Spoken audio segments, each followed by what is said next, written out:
சொத்து மட்டுமே குறியா இருக்கிற சக்திவேலை பார்த்தா உங்களுக்கும் கோபமா வருதா? அப்ப இந்த வீடியோவுக்கு லைக் பண்ணிட்டு வாங்க நாளைக்கான பிரமாக்கான ப்ரிடிக்ஷன் என்னன்னு பார்க்கலாம். முத்துவேல் சக்திவேல் கிட்ட சொல்றாரு, சக்தி ஒரு முக்கியமான இடத்துக்கு போகணும், கார் எடுக்கிறியா அப்படின்னு சொல்ல, எங்கண்ணே அப்படின்னு சக்திவேலும் கேட்குறாரு. காரை எடு, நான் போக போக சொல்கிறேன் அப்படின்னு அங்கே போக போக சொல்லிக்கிட்டு இருக்காரு முத்துவேல். இதை பாருடா சக்தி, பேச்சுன்னு வந்துடுச்சு, இந்த சொத்து எழுதிடலான்னு நான் நினைக்கிறேன் அப்படின்னு சொல்லிட்டு சொல்ல, உடனே சக்திவேலு, அதைத்தானே நானும் சொல்கிறேன், எப்படியா இருந்தாலும் அன்னைக்கு வந்த பிரச்சனை வந்துடுச்சு, ஒரு முடிவாக சொத்தை எழுதிடலான்னு தான் நானும் சொல்கிறேன் அப்படின்னு சொல்கிறாரு. சரி, எப்படின்னு பங்கு? 2 பங்கு தானே அப்படின்னு அப்படியே மூக்கை துருத்திக்கிட்டு கேட்குறாரு ஓரக்கணில் அப்படியே வில்லத்தனமாக பார்த்துட்டு சக்திவேல். உடனே முத்துவேல் சொல்கிறாரு, இல்லடா சக்தி, அது எப்படி? எத்தனை தடவை கேட்டாலும் நம்ம பழனிக்கும் கோமதிக்கும் அதில் பங்கு கண்டிப்பாக கொடுக்கணும்டா, இல்லைன்னா நம்ம அப்பாவோட ஆத்மாவே சாந்தி அடையாது. என்னதான் கோமதி வீட்டை விட்டு ஓடி போயிருந்தாலும் அவளோட ரத்தமும் நம்ம ரத்தமும் ஒரே ரத்தம் தானே, அதை இல்லைன்னு நம்ம மாற்ற முடியுமா அப்படின்னு முத்துவேல் கேட்க, உடனே சடனாக பிரேக் போடுறாரு சக்திவேல். அண்ணே, இந்த பிரச்சனையை இப்போ பேச வேண்டான்னு சொல்லித்தான் நானும் அமைதியாக இருக்கேன். என்னென்ன பேசுகிறீங்க? நம்ம அப்பா ரத்தினவேல் பாண்டியனோட ஒரிஜினலான வாரிசுனா குமரவேலா இல்லை அந்த பொட்டி கடைக்கார பையங்களா அப்படின்னு கேட்குறாரு. உடனே, டேய் அதெல்லாம் அந்த காலண்டா சக்தி, ஆண் வாரிசு பெண் வாரிசுன்னு எல்லாம் பாகுபாடு பார்க்கறது, பெண்களாக இருந்தாலும் அது நம்ம வாரிசுக்கு தானே, அதனால் அவங்களும் வாழணும்ல, அவங்களுக்குன்னா வாய் வேற வயிறு வேறையா, பசிங்கிறது வேறையா, பெண்களும் ஆண்களும் சமம்ங்கிற கருத்து நான் வரவேற்கிறவன்டா அப்படின்னு முத்துவேல் சொல்ல, நீங்கள் வேணும்னா வரவேற்றுட்டு போங்கண்ணே, என்னால் எல்லாம் கோமதிக்கு பங்கு கொடுக்க முடியாது, அதே மாதிரி அந்த எடுபடி பையன் பழனிவேலுக்கும் பங்கு கொடுக்க முடியாது அப்படின்னு சொல்ல, நான் எழுதுறது தான், இப்போ லாயர் ஆஃபீஸ்க்கு தான் உன்னை வண்டியை ஓட்ட சொன்னேன், நேரா நீ ஓட்டு அப்படின்னு சொல்ல, உடனே சக்திவேல் யோசிக்கிறாரு. இப்போ லாயர் ஆஃபீஸ்க்கு போவோம், வந்து நிரந்தரமாக ஒரு முடிவு பண்ணிடுவோம், லாயரு என்ன இருந்தாலும் எழுதி முடிக்கிறதுக்குள்ளே இங்கே ஒரு முடிவு கட்டிடுவோம்ல அப்படின்னு நினச்சிட்டு லாயர் ஆஃபீஸ்க்கு முன்னாடி போய் காரை நிறுத்தி, வாடா சக்தி நீயும் தானே வரணும் அப்படின்னு சொல்கிறாரு. உடனே, இந்த முடிவு எடுத்தது பூரா நீங்கண்ணே, நீங்களே போய் பேசுங்க, எனக்கு இதில் உடன்பாடு கொஞ்சம் கூட இல்லை அப்படின்னு அங்கே வெளியில் கையை கட்டிட்டு குறுக்கையும் மறுக்கையும் நடந்துக்கிட்டே தன்னோட ஃபோனை எடுத்து தன்னோட புள்ள குமரவேலுக்கு கூப்பிட்றாரு. டேய் அண்ணனை இதுக்கு மேலே நம்ம விட்டு வச்சோன்னா நம்மளை மாதிரி முட்டாள் யாரும் கிடையாதுடா குமார் அப்படின்னு சொல்கிறாரு. யாரப்பா சொல்கிறீங்க? நம்ம பெரியப்பா முத்துவேலையா சொல்கிறீங்க அப்படின்னு குமரவேலும் கேட்க, ஏன்பா அப்படின்னு கேட்குறாரு. டேய் சொத்தை 4 பங்கு சொல்லி லாயர் ஆஃபீஸ்க்கு வந்து இப்போ தான் உள்ள என்னென்ன டீட்டெயிலாக எழுதணும்னு சொல்லி கேட்கறதுக்காக வந்திருக்காருடா அப்படின்னு சொல்ல, ஏப்பா சொத்தை 4 பங்கி கொடுத்துட்டு நம்ம 3 நாமந்தான் போட்டுட்டு போகணும்ப்பா, அதுக்கெல்லாம் நமக்கு ஒத்து வரவே கூடாது அப்படின்னு அங்கே குமரவேலு சொல்ல, சரிப்பா நான் ஒரு பிளான் சொல்கிறேன், அதை கேட்குறீங்களா அப்படின்னு கேடுகட்ட குமரவேலு பிளான் சொல்கிறாரு. அதில் நான் வரும் பொழுது ஒரு பவுடர் இருக்குப்பா, பாய்சனுக்கு சமமான பவுடர், அதை சாப்பிட்டா அப்படியே மூச்செல்லாம் திக்கு முக்காடி அடைக்கிற மாதிரி ஆயிடுவாங்க, கிட்டத்தட்ட ஹார்ட் அட்டாக் வந்த மாதிரி தான், அதை எப்படியாவது பெரியப்பாவை டீயிலையோ இல்லை சாப்பாட்லேயோ கலக்கி போட்டு கொடுத்துட்டோன்னா அதுக்கப்புறம் அட்டாக் வந்துட்டு பெரியப்பா போயிட்டாருன்னு சொல்லி நம்ம நாடகம் ஆடிடலாம் அப்படின்னு சொல்ல, உடனே சக்திவேல் மனசுக்குள்ள, டேய் என்ன பண்ணுறது, கூட பிறந்த அண்ணனுக்கே இப்படி குழி தோண்ட வேண்டிய நிலைமையாக போச்சு, அதையும் மீறி அண்ணன் பேச்சை கேட்கணுன்னா மனசு சத்தியமாக வராதுடா, யாருக்கு தான் அந்த 4 பங்கி அந்த ஓடுகாலிக்கும் அந்த எடுபடி பையனுக்கு கொடுக்கறக்கு மனசு வரும். சரிடா குமரவேலு, நீ எடுத்த முடிவை நான் ஆமோதிக்கிறேன், நான் ஒரு ஹோட்டலில் இல்லை எங்கேயாவது ஒரு பக்கம் நிறுத்திட்டு உனக்கு ஃபோன் பண்ணுறேன், நீ அதை எடுத்துகிட்டு வந்துரு அப்படின்னு சொல்லிட்டு சொல்கிறாங்க.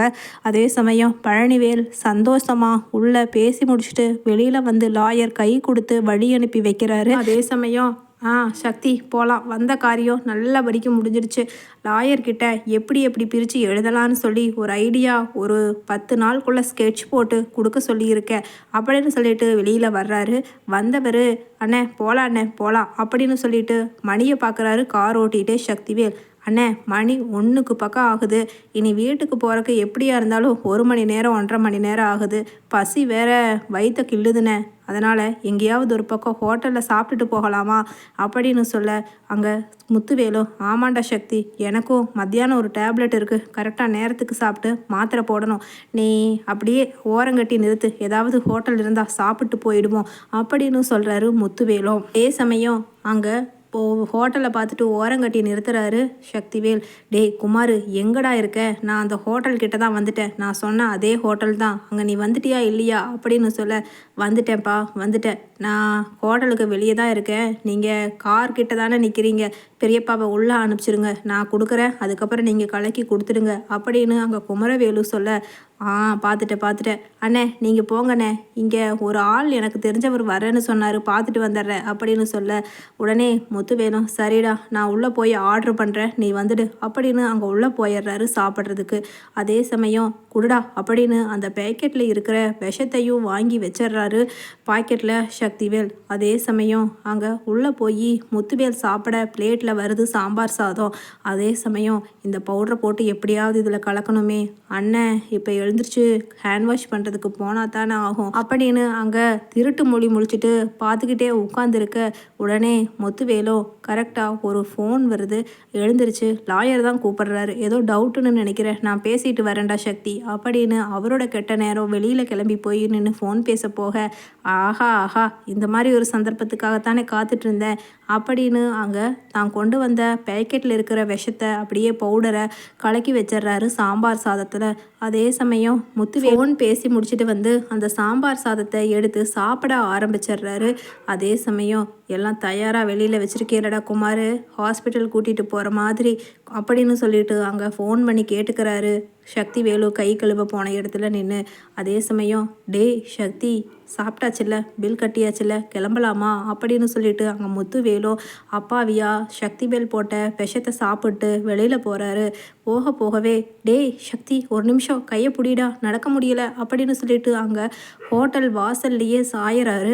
அதே சமயம் என்னாச்சு அப்படின்னு அங்கே சக்திவேலு தாங்கி பிடிக்க, ஏனோ நெஞ்செல்லாம் அடிக்கிற மாதிரி இருக்குதுடா, சீக்கிரம் ஆஸ்பத்திரி போகணும் அப்படின்னு சொல்லிட்டு முத்துவேல் அப்படியே பேச முடியாமல் திக்கி திணறி சொல்கிறாரு. அதே சமயம் ஆம்புலன்ஸுக்கு ஃபோன் பண்ணி எல்லாருமா அனுப்பி வைக்க சீக்கிரமாக ஆம்புலன்ஸ் போகிறாங்க. என்னதான் சீக்கிரமாக போனாலும் இவரை காப்பாற்ற முடியாதுல்லடா குமார் அப்படின்னு ஃபோன் பண்ணி கேட்டுக்கிறாரு அங்கே சக்திவேல். ஏன்னா அவர் ஏற்கனவே அன்கான்ஷியஸில் தான் இருக்கார். ஆம்புலன்ஸில் ஏறின உடனே முத்துவேல் முடியாது அப்படின்னு சொல்லிட்டு அங்கே குமரவேலு பலமாக சிரிக்கிறாங்க. அதே சமயம் வீட்டுக்கு ஃபோன் பண்ணி, அண்ணனுக்கு இப்படி திடீர்னு அட்டாக் வந்துடுச்சு அப்படின்னு சக்திவேலு சொல்ல, அதே சமயம் என்ன தம்பி சொல்கிறீங்க அப்படின்னு, சரி நாங்கள் வந்துடுறோம், குமார் நீ எங்கடா இருக்க அப்படின்னு அங்கே ஃபோன் பண்ணி கேட்குறாங்க மாரியும். அம்மா நான் வெளியில் இருக்கேன், நான் அப்படியே ஹாஸ்பிட்டல் போயிடுறேன், நீங்கள் வந்துடுங்க அப்படின்னு சொல்ல, உடனே வடிவு ஓடி போய் ராஜி மாப்பிள்ளை எங்கம்மா அப்படின்னு கேட்குறாங்க. உடனே கதிரும் உள்ளேருந்து வெளியில் வர்றாரு. சொல்லுங்கள் என்னாச்சு அப்படின்னு கேட்க, அது உங்கள் மாமனாருக்கு ஹார்ட் அட்டாக் வந்துடுச்சுன்னு இப்போ தான் சக்திவேல் தம்பி ஃபோன் பண்ணி சொன்னார் அப்படின்னு சொல்ல, என்னது ஹார்ட் அட்டாக்கா அப்படின்னு அவசரமாக ஹாஸ்பிட்டல் போகிறாங்க. அங்கே போய் செக் பண்ண டாக்டர்ஸ், இது அட்டாக் கிடையாது, ஏதோ பாய்சன் சாப்பிட்ட மாதிரி இருக்குது அப்படிங்கிற உண்மையை சக்திவேல் கிட்ட சொல்ல, சக்திவேல் நான் உங்களுக்கு 10 லட்சம் கொடுக்குறேன், ஆனால் இந்த உண்மையை நீங்கள் சொல்ல வேண்டாம், அட்டாக்னு சொல்லி கதையை முடிச்சிடுங்க அப்படின்னு சொல்ல, உடனே ஓகே அப்படின்னு அங்கே டாக்டரும், என்ன இவன் கூட பிறந்த அண்ணனுக்கு இப்படி ஒரு துரோகம் நினைக்கிறான் அப்படின்னு மனசுக்குள்ளே வச்சுட்டு, ஓகே மிஸ்டர் சக்திவேல் பார்த்துக்கலாம் நீங்கள் போங்க அப்படின்னு அங்கே முத்துவேலை காப்பாற்றுறதுக்கான ட்ரீட்மெண்ட் எல்லாமே அங்கே படு மும்மரமாக பண்ணிக்கிட்டே டாக்டர், இவங்களோட ஒய்ஃப் அண்டு கதிர், நீங்கள் தானே ஆல்ரெடி இவர் கூட வந்து அவரோட ட்ரீட்மெண்ட் எல்லாம் பார்த்தவர், அவ்வளவு கேர்ஃபுல்லாக பார்த்த இவரை யாரோ பாய்சன் வச்சு இந்த மாதிரி நிலைமைக்கு கொண்டு வந்திருக்காங்கிற உண்மையை சொல்ல, வேற யாரும் இருக்காது எனக்கு தெரியும் அப்படின்னு சொல்லிட்டு அங்கே ஹோட்டலில் போய் சிசிடிவியை எடுத்து கதிர் கண்டுபிடிச்சிடுறாரு. கோமதி, பழனிவேல் எல்லாருமே செருப்பு கழட்டி அடிக்கிறாங்க சக்தி.